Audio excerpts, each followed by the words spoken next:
पटना के एक हॉस्टल में एक मेडिकल की छात्रा बेहोश मिलती है।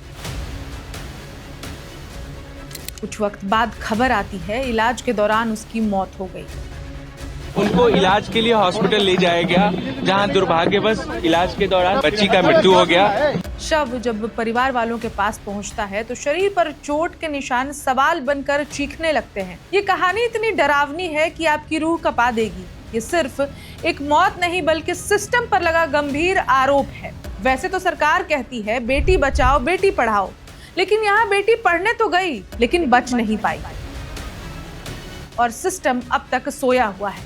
क्या है पूरा मामला, चलिए शुरुआत से आपको बताते हैं। नमस्कार, मेरा नाम है रिचा और आप देख रहे हैं वन इंडिया हिंदी। कोई अफवाह फैल रही है कि बच्ची का गैंग रेप किया गया था, ये झूठ है। बिहार की राजधानी पटना पढ़ाई और सपनों का शहर, जहां बच्चियां आंखों में कुछ बनने का सपना लेकर जाती हैं। कहानी उसी पटना की है और जहानाबाद की रहने वाली 18 साल की एक होनहार छात्रा जो आंखों में डॉक्टर बनने का सपना लेकर पटना आई थी। मेडिकल की तैयारी कर रही थी। मुन्ना चौक स्थित शंभू गर्ल्स हॉस्टल में रहकर पढ़ाई कर रही थी। घर से दूर थी। माँ बाप हॉस्टल के भरोसे बिटिया को छोड़कर आराम से थे, लेकिन किसी ने नहीं सोचा था कि यही हॉस्टल उसकी जिंदगी का आखिरी ठिकाना बन जाएगा। परिजनों के मुताबिक छात्रा 5 जनवरी 2026 को ही जहानाबाद से लौटकर हॉस्टल पहुंची थी। यानी कि न्यू ईयर मनाने ये लड़की अपने घर गई थी, उसके बाद ये वापस अपने हॉस्टल आई थी। सब कुछ सामान्य था, लेकिन 24 घंटे के भीतर यानी 6 जनवरी की शाम करीब 4 बजे हॉस्टल से फोन आता है घर वालों के पास, आपकी बेटी बेहोश हो गई है। यहीं से कहानी डरावनी हो जाती है। परिवार का आरोप है कि लड़की को बेहोशी की हालत में अस्पताल ले जाया गया, लेकिन तब न पुलिस को सूचना दी गई, न परिवार को समय पर बुलाया गया, न कमरे का कोई वीडियो बनाया गया। जिस कमरे में लड़की मिली वही कमरा अब सबूतों का कब्रिस्तान बन चुका है। पहले उसे प्रभात अस्पताल में भर्ती कराया गया। 2 दिन तक डॉक्टर कहते रहे सब ठीक है, फिर अचानक माहौल बदला। परिजनों का दावा है कि हॉस्पिटल मालिक एक रसूखदार व्यक्ति है और उसने सब कुछ मैनेज कर लिया है। जब शक गहराया तो लड़की को मेदांता अस्पताल ले जाया गया, लेकिन यहाँ भी परिवार को अपनी बेटी से मिलने नहीं दिया गया। 4 दिन तक दरवाजे बंद रहे और फिर एक दिन डॉक्टरों ने कहा जहर फैल गया है, मौत हो गई है और मौत का जिम्मेदार उसी बच्ची को ठहरा दिया। कहा कि वो नशे की आदी थी, नींद की गोलियां लेती थी और पता नहीं क्या क्या। परिवार के पैरों तले तब जमीन खिसक गई जब उन्होंने शव देखा। सिर और शरीर पर गहरी चोटों के निशान थे जो नॉर्मल नहीं थे।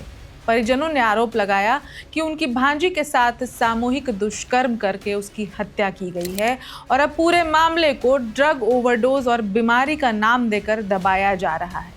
मामा का आरोप है ये बीमारी नहीं, संघर्ष की कहानी है। ये बेहोशी नहीं, हिंसा और दरिंदगी है। ये मौत नहीं, हत्या है। बच्ची की सर्च हिस्ट्री में भी 24 तारीख को और 5 तारीख को बच्ची नींद की दवा का क्या असर होता है और सुसाइड कैसे करे, इस चीज का सर्च पाया गया है। बच्ची का जो यूरिन रिपोर्ट आया था उसमें नींद की दवा का ओवरडोज होना पाया गया था। कोई अफवाह फैल रही है कि बच्ची का गैंग रेप किया गया था, ये झूठ है। पुलिस का कहना है कि लड़की को टाइफाइड था और उसे नींद की गोलियों की लत भी थी। कमरे से गोलियां मिलने की भी बात कही जा रही है, लेकिन परिवार सवाल पूछ रहा है अगर ऐसा था तो जांच में हमें साथ क्यों नहीं रखा गया, क्यों जल्दी जल्दी छुपा कर ये सब कुछ किया गया, जिसके बाद विवाद और ज्यादा गर्मा गया है और कई सारे सवाल उठने लगे हैं। सबसे बड़ा सवाल, बच्ची के कमरे में गोलियां आखिर किसने रखी होंगी और जहां एक मौत हो गई है उस हॉस्टल के मालिक से इतनी नरमी क्यों बरती जा रही है। लड़की के पिता जो एक स्कूल में क्लर्क हैं बेसुध हैं। माँ बार बार बस यही कह रही है बेटी पढ़ने गई थी, शव क्यों लौटी। जिसके बाद परिवार ने मांग की कि पीएमसीएच में मेडिकल बोर्ड से वीडियो रिकॉर्डिंग के साथ पोस्टमार्टम कराया जाए। ऐसा हुआ भी। परिवार और समाज के दबाव में आकर पोस्टमार्टम के लिए पुलिस तैयार हो गई। पोस्टमार्टम हुआ भी है और शुरुआती पंचनामा में जो वहाँ मौजूद डॉक्टर्स थे उन्होंने दुष्कर्म की ही बात कबूली है। रिपोर्ट्स हालांकि अभी नहीं आए हैं, लेकिन परिवार का कहना है कि सब कुछ इसलिए दबाया जा रहा है क्योंकि प्रशासन को डर है कि अगर सच्चाई बाहर आई तो कई बड़े नाम बेनकाब होंगे। ये मामला अब सिर्फ परिवार का नहीं रह गया है, पटना से जहानाबाद तक गुस्सा है। इनफैक्ट पूरे बिहार और अब पूरे देश भर में इस बात को लेकर गुस्से का माहौल है। छात्र संगठन सड़क पर उतरने की चेतावनी दे रहे हैं। सवाल वही है क्या आज भी बेटियां हॉस्टल में सुरक्षित नहीं हैं?